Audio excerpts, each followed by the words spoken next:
How would you like to carry 6 arrows with your TenPoint Viper S415? The problem with crossbows is most of the time you'll see them have a 3 arrow quiver, which is, this is what it came with, which is garbage. But finding one that does 6 arrows is very, very difficult. And then finding a way to place it is also a problem, because there's not very much real estate on these crossbows. And you figure I've got a Oracle X up here, which costs $1,000. I did some mods to that where I put the trigger down here by my finger, is what I did. So I can actually just push the button and it'll automatically sight in. And then painted the handle red over here so I never lose it in case I drop it in the grass or someplace. Camouflaged it my own paint because I didn't like their camo. Contacted all these companies about me drilling a hole in the TenPoint, about me camouflaging the scope and everything I did to see if it would void any warranties, and they all gave me and said, nope, paint will not void your warranty. So awesome. So then I was like at the point where, well, I want more than 3 arrows. You know, I don't want 3 arrows. What is 3 arrows? I put 3 arrows in with 3 broadheads. Okay. You know, that's not that many arrows. I'm so used to carrying 6 that it's been melted in my brain for years.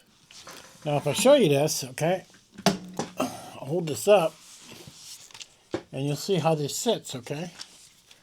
You know, you can, look at me shake. That's heavy. Very heavy. That's why guys put them on poles. That's why I got mine on a tripod.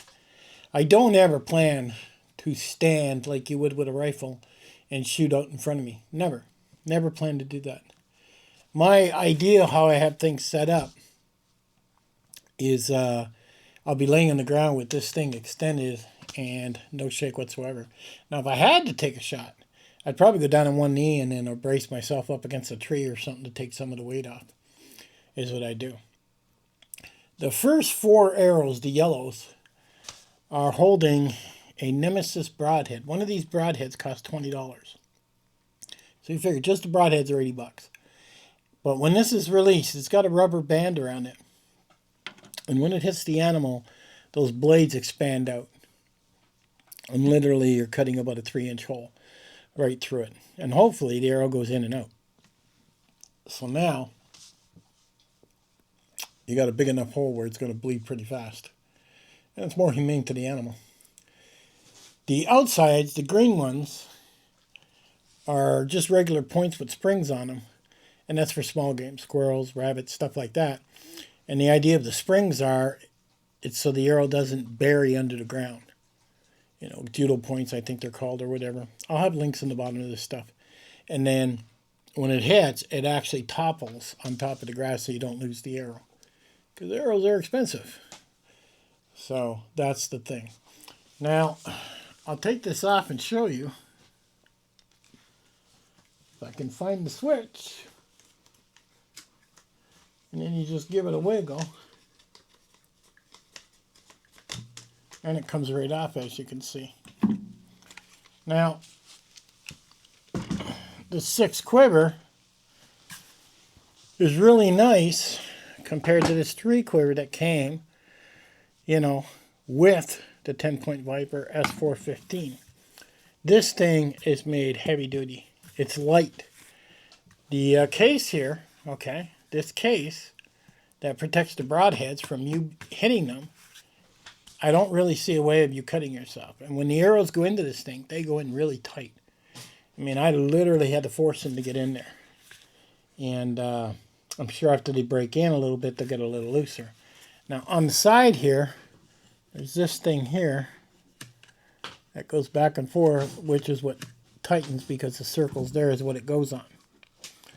Now, let me show you kind of what I did here.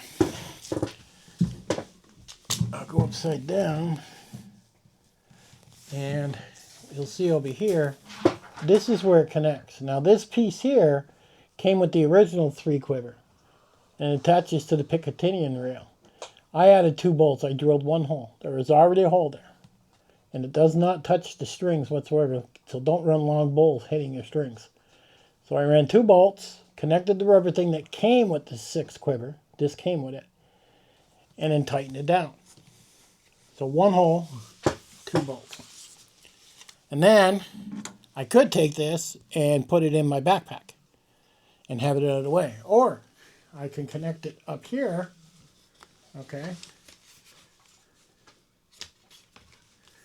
how I want, and then find that thing that goes up and then pop it up.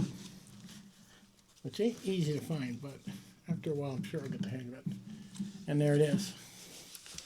So that's how it goes. So I'm able to have 6 arrows, and I could carry that in. I'll probably put the arrows in my backpack, and I'll probably have 1 arrow inside here already loaded and ready to go. But the whole idea is carry some arrows in, but not be super heavy. Now I do have a plastic case I paid like 30 bucks for that'll hold a couple dozen arrows. That gets heavy when you put that in a pack. That's good enough to leave in the truck, you know, or back at camp. But it's not good enough to go to carry all that extra weight to go back in there and go hunting, is what it is. So I went with the 6 quiver. It is a little bit heavier than what a 3 would be, obviously. But it's kind of what I just stuck with. So you figure, I'm running a TenPoint Viper S415 crossbow is what this is. Custom paint job. I'm running the Oracle S scope. Cost about $1,000, guaranteed for life. I went with this one instead of Gerber, and I've already sent this back once. No problems. And then I'm running TenPoint Nemesis, which cut a 3-inch hole. 20 bucks a piece. And this particular G5 headlock crossbow quiver comes with this piece too, which screws into a tree. And basically you can hang your quiver in the tree, is how they've designed it. Personally, I don't like screwing things in trees. I don't like damaging trees if I don't have to. I think the hunting world should be graduating to the point where they're not screwing anything into a tree anymore because it's not needed. Even your tree stands, even hanging bows, whether it's compounds, you really don't need to screw screws into the trees. You really don't. It's just stupid. So I think this piece is kind of dumb. But up to you what you want to do. I try not to screw anything into a tree. Even with the thing I climbed the tree with, does not screw anything into the tree whatsoever. So that's my personal reason. You may see different. But I like to keep our wildlife as intact as possible. It took me a while to find a 6-arrow quiver to fit my crossbow. And I'm very, very pleased with this. I'll have a link in the bottom to it. I don't know how long you're going to get them for. Some places you'll get them at private archery stores that are on Amazon, and they're going to take at least a week and a half to come in. Some of them do have Prime. You pay a little bit more. I mean, but how long this quiver is going to be around, I don't know. So I'm going to be honest with you. If you have a TenPoint Viper S415 crossbow and you're thinking about a 6-arrow quiver, go pick this up ASAP. I mean, I can't, 50, 60 bucks. Go pick it up and have it there. Because at least it's bought, paid for, and put away. And I did have to mod it a bit. If you have any problems whatsoever, any problems, I will, my email's in my description. Send me an email. I'll take some close-up pictures with my cell phone and send it to you if you're having any problems putting it together. But hopefully from this video, you can see how to take this G5 headlock crossbow quiver and add it to your TenPoint Viper S415, and now you can have a 6-arrow quiver that really holds the arrows in quite stiff. It took me a while to find this. And I don't think there's a whole lot of videos. I think there's one short, and the guy really didn't show how it was connecting to his bow. I think he had the place to put it, where the Viper S415 didn't. I had to mod it a little bit, but not too bad. Very, very happy with it. And if anything, links are in the bottom. And I'll catch you guys on the next one.